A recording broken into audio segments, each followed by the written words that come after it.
Let's be honest, most people who try to invest in the Indian stock market lose money.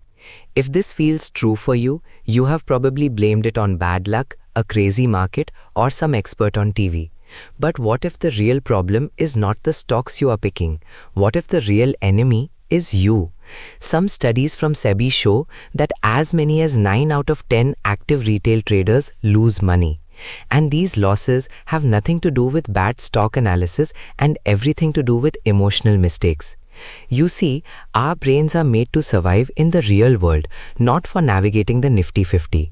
The same feelings that protected our ancestors, fear, avoiding loss, and following the group, are the exact same feelings that cause us to buy when prices are high and sell when they are low. In this video, we will show you the mental traps that are secretly destroying your portfolio. We are going to face the enemy in the mirror and build the mental tools you need to finally start winning.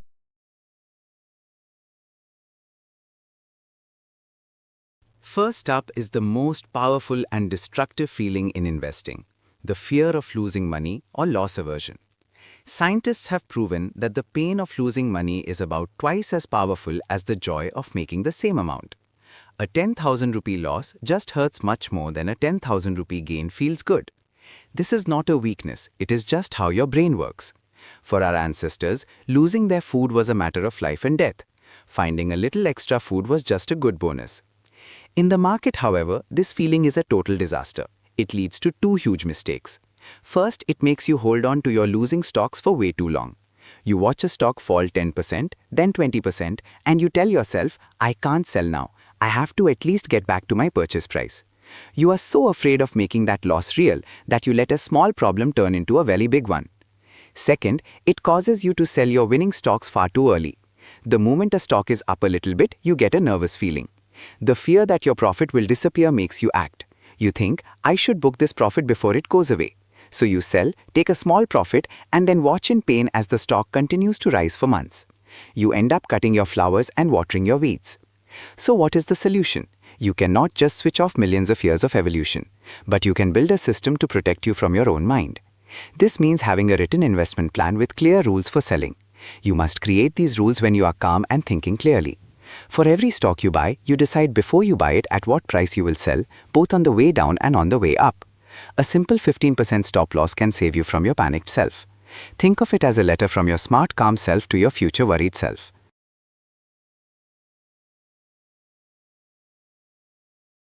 Every investor is fighting a constant battle against two emotions, fear and greed. They are the cause of every market bubble and every market crash. Greed often appears as FOMO, the fear of missing out. You see a certain sector, like railway stocks or PSU stocks, going straight up. Everyone is talking about it. Your cousin is making a fortune, and the news says this time it's different. Your logical brain tells you it is too expensive, but the greed is too strong. You cannot stand being left out, so you invest near the very top, just as the smart money is quietly selling. And then comes the crash. The market turns, and fear takes over. The news channels start showing scary headlines. Your brain's fear center becomes active, and all logical thought stops. In that moment of pure panic, selling feels like the only way to survive. This is what turns a normal market correction into a complete disaster. We saw it in 2008 and during the COVID crash in 2020. Widespread panic selling forced people to lock in huge losses right before one of the fastest market recoveries in history. The solution is to do the complete opposite of what your feelings tell you. Your single greatest advantage as a normal investor is your long-term horizon. You are not a big fund that has to show profits every 3 months. A 50% drop in your portfolio is only a real disaster if you are forced to sell at the bottom. If you have a 20-year timeline, it's a big discount sale. The strategy is to automate your decisions. Set up automatic regular investments into a diversified fund. This is called a systematic investment plan or SIP, and it forces you to buy consistently. When fear is high and every part of you is screaming sell, your plan is quietly buying stocks for cheap. And when greed is everywhere, your plan keeps you disciplined, stopping you from getting carried away. If any of this sounds very familiar and you have felt that terrible feeling in your stomach during a market crash, do yourself a favor and subscribe. We are focused on giving you the tools to control your own psychology so you can build real wealth. Go on, hit that subscribe button and let's get back to it.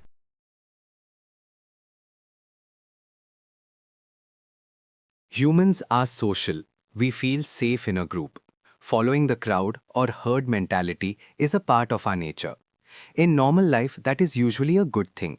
In investing, it leads to financial disaster. When you follow the crowd in the market, you are by definition late. By the time an investment is popular enough to be discussed in every family function and WhatsApp group, the big money has already been made. The crowd, that's us, the retail investors, comes in at the very end. We provide the cash for the early investors to sell their shares at a huge profit. This is not a secret plan, it is just how market psychology works. Think about it.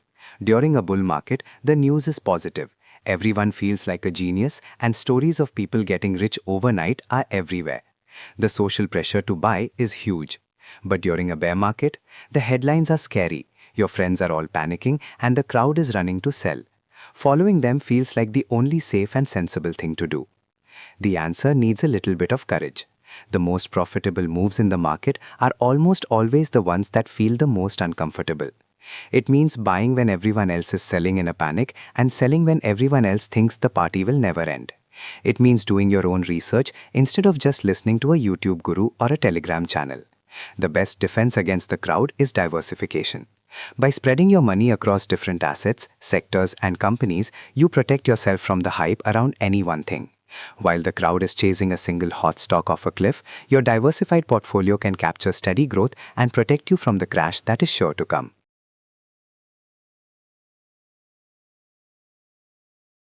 So you made a few good trades. You picked a winner, your account is green, and suddenly you feel like the Rakesh Jhunjhunwala of your apartment building.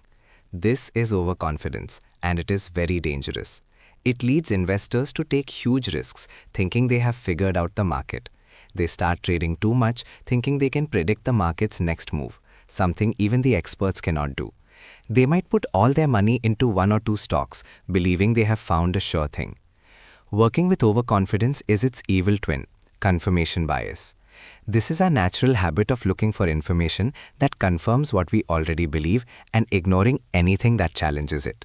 If you are excited about a stock, you will automatically click on headlines that say, "This stock is going to the moon," and ignore negative articles as just noise. You are not looking for the truth, you are looking for someone to tell you that you are right. It is a terrible combination. Overconfidence makes you take a big risky bet, and confirmation bias acts like a blindfold, stopping you from seeing the danger you are in. You create a personal echo chamber that tells you how smart you are right until the market teaches you a very painful and expensive lesson.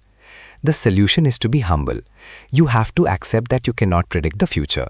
The best investors are not the ones who are never wrong, they are the ones who are focused on managing their own mistakes. So make it a rule. Before you buy anything, you must actively find and read 3 articles that argue against your investment idea. Force yourself to look at the other side. Another great tool is an investment journal. Write down exactly why you bought something. When you look back in 6 months, you can see if your reason was good or if you just got caught up in the emotion of the moment.